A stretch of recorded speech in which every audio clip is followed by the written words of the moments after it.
Hello everyone, study with us में आपका एक बार फिर से स्वागत है। और आज इस वीडियो में हम जो बात करेंगे वो करेंगे विधानमंडल के बारे में। ठीक है, संसद के बारे में मैंने आपको ऑलरेडी बता दिया था, एक वीडियो मैंने बनाई थी संसद के ऊपर, जिसमें मैंने आपको लोकसभा राज्यसभा जो है बहुत ही बारीकी से समझाया था। लेकिन उसमें एक पॉइंट गलत हो गया था। ठीक है, स्थायी सदन और अस्थायी सदन को लेकर के। ठीक है, तो स्थायी सदन जो है वो राज्यसभा है, लोकसभा नहीं है। ठीक है, और उचला सदन जो है वो राज्यसभा है। ठीक है, ये चीज आपको याद रखना है। ठीक है, तो उसमें जो है लिख गलत गया था, हालांकि शायद मैंने प्रोनाउंस उसको सही किया है, तो ये चीज आप देख लेना। आज हम विधानमंडल बात करेंगे, विधानमंडल के ऊपर, और इंग्लिश में जिसे हम कहते हैं स्टेट लेजिस्लेचर। तो अगर हम विधानमंडल की बात करें, जिस तरीके से पूरे केंद्र में कानून बनाने के लिए संसद है, ठीक उसी प्रकार से प्रत्येक राज्य में जो है कानून निर्माण के लिए विधानमंडल का गठन किया गया है। विधानमंडल जो है इसके बारे में हमें भारतीय संविधान में भी देखने को मिलता है कि संविधान का जो छठा भाग है, पार्ट 6, और जो अनुच्छेद 168 से लेकर के 212 तक जो अनुच्छेद हैं, इन अनुच्छेदों में राज्य की विधानमंडल के बारे में विस्तार से बताया गया है। किस तरीके से इसका गठन किया जाएगा, कैसे सदस्यों का चुनाव होगा, और कब से कब तक चुनाव होंगे, मतलब कि कार्यकाल कितना होगा, ये सब जो है हमें यहाँ पर देखने को मिलता है। तो याद रखें, भाग 6 अनुच्छेद 168 से लेकर के 212 तक। ठीक है, तो अगर हम विधानमंडल की बात कर रहे हैं, तो अगर आपने अच्छे से संसद वाला वीडियो देखा है तो आप इसे अच्छे से समझ पाएंगे, क्योंकि संसद में 2 सदन मैंने आपको बताए थे, लोकसभा और राज्यसभा। ठीक उसी प्रकार से जो राज्य में विधानमंडल होती है, इसके भी 2 सदन होते हैं, विधानसभा और विधान परिषद। ठीक है, विधानसभा और विधान परिषद। लेकिन अगर हम बात करें सीटों की, तो सीटें इसमें डिफरेंट होती है, क्योंकि प्रत्येक राज्य में विधानसभा की सीटें अलग अलग होती हैं, विधान परिषद की भी अलग अलग होती है। जैसे कि अगर मैं बात करूं दिल्ली में, तो दिल्ली विधानसभा में सीटें हैं सिर्फ 70। अगर मैं बात करूं बिहार की, तो 243 सीटें हैं वहां पर विधानसभा की। उत्तर प्रदेश की बात करूं तो 403 सीटें हैं यहाँ पर। ठीक है, 403 है ऑलमोस्ट, देख लेना। तो इस तरीके से सीटें जो हैं बटी हुई हैं, और ये किस आधार पर होती हैं? ये होती है जनसंख्या को देख करके। जितनी जनसंख्या होती है उसी आधार पर जो है विधानमंडल में उसको उतना प्रतिनिधित्व दिया जाता है। तो सबसे अधिक जनसंख्या जो है भारत में वो है उत्तर प्रदेश में, तो इसीलिए उत्तर प्रदेश से जो प्रतिनिधि हैं उनकी संख्या ज्यादा है विधानमंडल में। ठीक है, तो 2 सदन होते हैं विधानसभा में और विधानमंडल में, विधानसभा और विधान परिषद। लेकिन अधिकतर राज्यों में आप लोग देखेंगे कि एक ही सदन व्यवस्था दी गई है। अधिकतर राज्य देखेंगे आपको जिसमें सिर्फ और सिर्फ विधान सभा है, लेकिन विधान परिषद नहीं है। बहुत कम राज्य हैं। गिनती से अगर मैं अभी की बताऊं, वर्तमान में बताऊं, तो 9 राज्य ऐसे हैं जहां पर आपको जो है विधान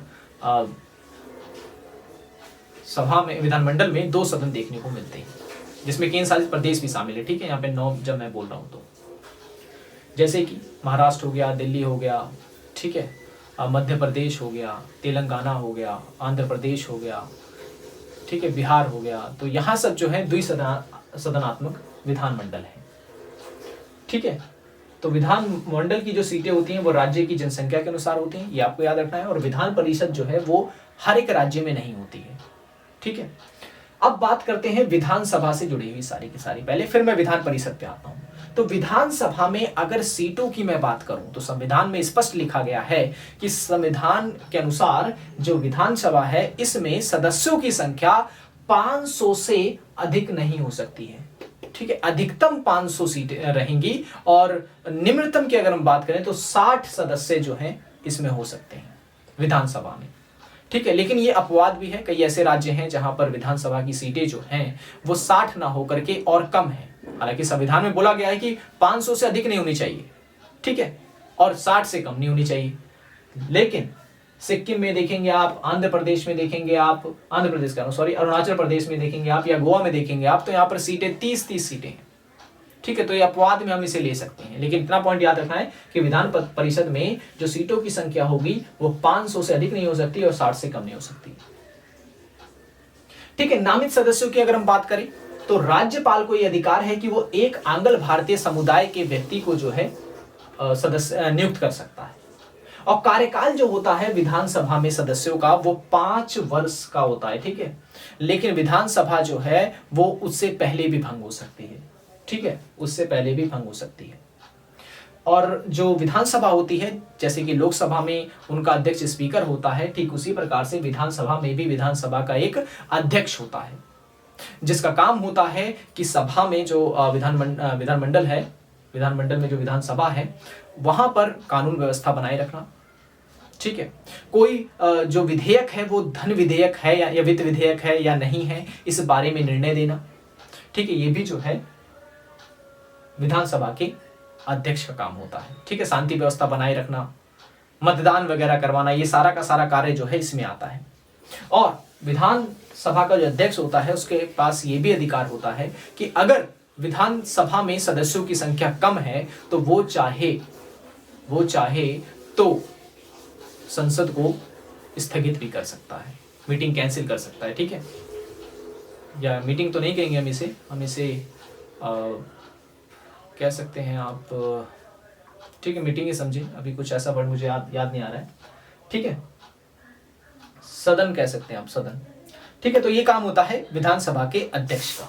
इतना आपको पॉइंट क्लियर होना चाहिए। ठीक है, अब बात कर लेते हैं विधान परिषद की। तो विधान परिषद की अगर मैं बात करूं तो विधान परिषद जो है ये मैंने आपको पहले बताया कि ये बहुत कम राज्य हैं जहां पर विधान परिषद आपको मिलेगी। विधानसभा लगभग सभी राज्यों में होती है।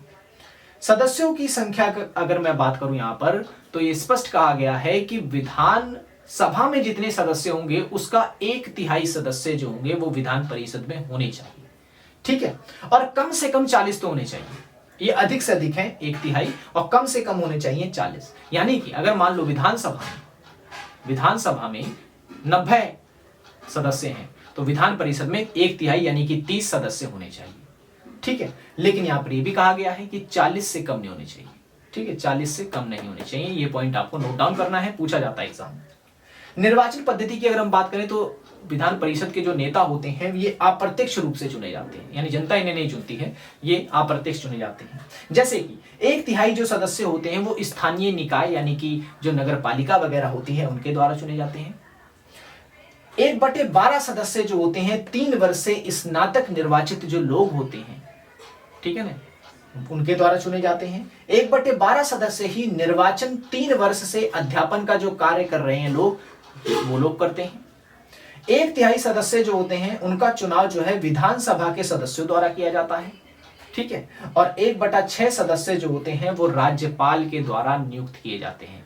ठीक है, अब क्या क्या क्वालिटी उनमें होनी चाहिए, तो याद रखिए वो साहित्य, कला, ज्ञान और सहकारी आंदोलन वगैरह जो होते हैं उनमें उनका अगर विशेष योगदान रहा है तो जो है राज्यपाल ऐसे व्यक्तियों को जो है विधान परिषद में नियुक्त कर सकता है।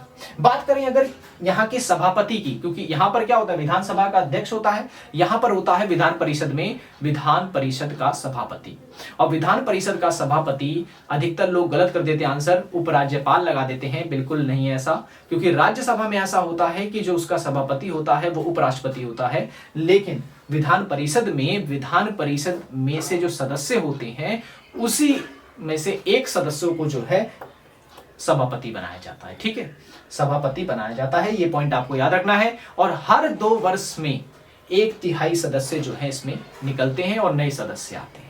ठीक है, तो इतनी जानकारी जो है विधानसभा के बारे में आपको होनी चाहिए। पूरी की पूरी मैंने इसमें चुनकर जो है पॉइंट सारे के सारे लिए थे जो एग्जाम में पूछे भी जाते हैं। आई होप ये वीडियो आपको पसंद आया होगा। वीडियो पसंद आया हो तो लाइक जरूर कर देना, चैनल को सब्सक्राइब नहीं किया तो जरूर कर लें ताकि ऐसे इन्फॉर्मेटिव वीडियोस आपको मिलते रहे। मिलेंगे नेक्स्ट वीडियो में। Thanks for watching this video. तो इसका स्क्रीनशॉट जरूर ले लें।